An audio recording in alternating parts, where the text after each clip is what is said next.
In 1241, the Mongol army had just destroyed every European force sent against them. They'd crushed the Poles at Legnica. They'd annihilated the Hungarians at Mohi. The road to Vienna, to Paris, to Rome lay wide open. And then they turned around and went home. Today we're discovering why the Mongols didn't conquer Europe, and the answer isn't what most people think. Welcome to Mongol Madness.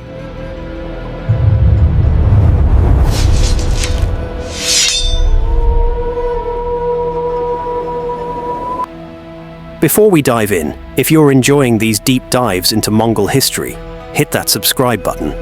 We explore the real history behind the Mongol Empire every week. Now let's talk about one of history's greatest what-ifs, the myth you've been told. Here's the story you've probably heard. The Mongols invaded Europe but couldn't conquer it because European castles were too strong, or European forests made their cavalry useless, or brave knights finally stopped them. It's a comforting narrative. There's one problem. It's completely wrong. The Mongols didn't fail to conquer Europe. They chose not to. Let me show you what really happened in 1241. Total domination. First, understand just how thoroughly the Mongols were dominating Europe when they left. This wasn't a retreating army that had been beaten. This was a victorious force at the height of its power. On April 9, 1241, Mongol forces met a combined Polish-German army at Legnica.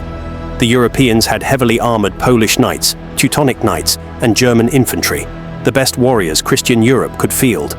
The battle was a massacre. The Mongols used their standard tactics, pretended to retreat, drew the knights into pursuit, then turned and surrounded them. The Duke of Silesia was killed and beheaded. According to the chronicler Jan Długosz, the Mongols filled 9 large sacks with ears cut from the dead. 2 days later came the main event. At the Battle of Mohi on April 11, 1241, Batu Khan and General Subutai faced King Bela IV of Hungary with approximately 60,000 Hungarian troops. The European chronicler Master Roger survived and left us a detailed account. The Mongols crossed the river at night, attacked at dawn from multiple directions, and surrounded the Hungarian army. They deliberately left one escape route. When the panicked Hungarians fled through it, Mongol cavalry pursued and massacred them for miles. Estimates suggest 40,000 to 60,000 Hungarians died. King Bela barely escaped. The kingdom was essentially defenseless. By late 1241, the Mongols controlled everything east of the Danube. Scouts had reached Vienna. Pope Gregory IX called for a crusade. The Holy Roman Emperor Frederick II warned of apocalyptic threat. And then, in early 1242, the Mongols withdrew. Every single unit began marching back east toward Mongolia. Why? The death that changed everything. On December 11, 1241, Ögedei Khan, the great Khan of the Mongol Empire, died. According to multiple sources, including Rashid al-Din and Juvaini, he died from excessive drinking. His death created an immediate constitutional crisis. Mongol law required all princes of the Golden Family to return to Mongolia for a Kurultai, a great assembly to elect the next Khan. This wasn't optional. The legitimacy of the entire empire depended on proper selection through the Kurultai. Any prince who didn't attend risked exclusion from power or being seen as a rebel. Batu Khan, commanding the European campaign, was Genghis Khan's grandson and one of the most powerful princes. He had every reason to return immediately. But here's the crucial part. The messenger didn't reach Batu until early 1242, weeks or months after Ögedei died. The Mongols didn't retreat in panic. They withdrew methodically, maintaining military organization. The political calculation. Batu wasn't just following tradition, he was making a calculated political decision. The succession was going to be contested. Ögedei's widow wanted her son Gyuk to become Great Khan. Other branches had their own candidates, and Batu and Gyuk hated each other. They'd nearly come to blows years earlier.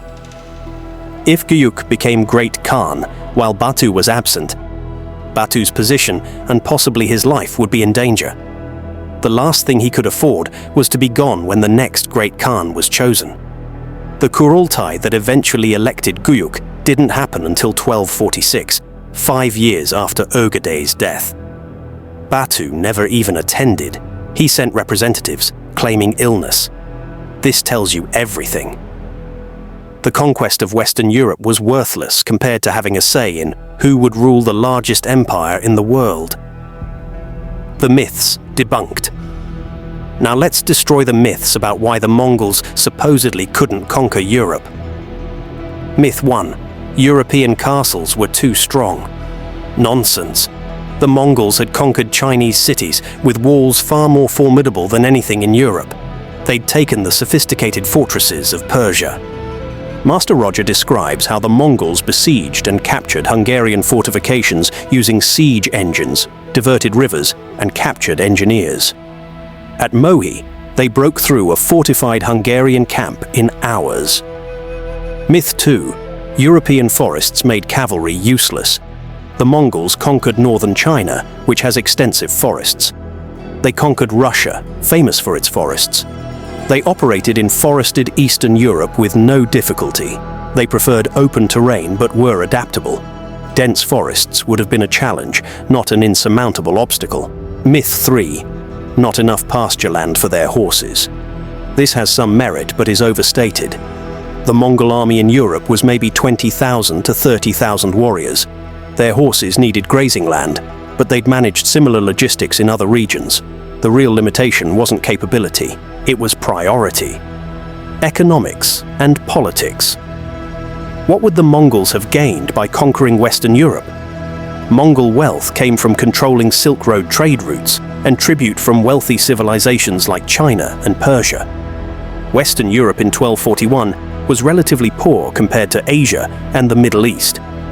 From an economic perspective, conquering France or Germany would have been expensive and yielded modest returns compared to completing the conquest of Song China. The Persian chronicler Juvaini noted that Mongols were pragmatic about conquest. They attacked when benefits outweighed costs.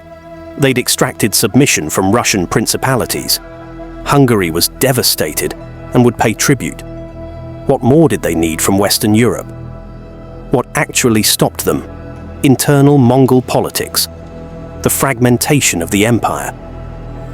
After Guyuk died in 1248, possibly poisoned, Mongke became Khan in 1251. He focused resources on Song China and the Middle East. Western Europe wasn't on the agenda. When Mongke died in 1259, the empire effectively split. Civil war between his brothers Kublai and Arik Boke. Kublai won, but the unified Mongol Empire was finished. The Golden Horde became independent. The Ilkhanate in Persia became separate. The Yuan dynasty in China became separate. These successor states never again acted with unified purpose.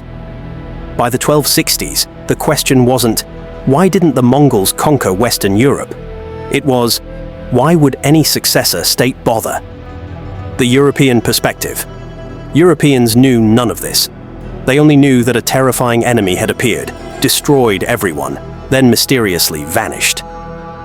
The chronicler Matthew Paris described the Mongols as, quote, inhuman and beastly, rather monsters than men. He believed they were divine punishment, possibly the armies of Gog and Magog from biblical prophecy. When they withdrew, many believed it was divine intervention. God had saved Christendom. The truth was mundane. The Mongols left because their Khan died, and they had more important things to do. It wasn't divine intervention. It was politics. But the narrative that brave knights and Christian faith saved civilization was more appealing. That's the story that got repeated. That's the story most people still believe. The real lesson. The Mongol Empire wasn't driven by ideology or religion. It was driven by politics, succession dynamics, princely ambitions, calculations about resource allocation. Ögedei's death revealed what Mongol expansion had always been about: controlling trade routes, extracting tribute from wealthy civilizations, and political power within the empire. Western Europe just wasn't important enough to justify continued military commitment during a succession crisis. Could the Mongols have conquered Western Europe if they'd really wanted to? Almost certainly yes. They'd proven they could defeat European armies decisively. They had the siege capabilities, they had the organizational skills, but they didn't want to badly enough. And that tells you more about the Mongol Empire than battlefield victories would. The Mongols didn't fail to conquer Europe. They succeeded in conquering everything they actually cared about. The fact that Western Europe wasn't on that list says more about its relative unimportance in the 13th century world system than about its defensive capabilities. Thanks for watching Mongol Madness. If you enjoyed this, subscribe for more real history behind the Mongol Empire every week. I'll see you in the next one.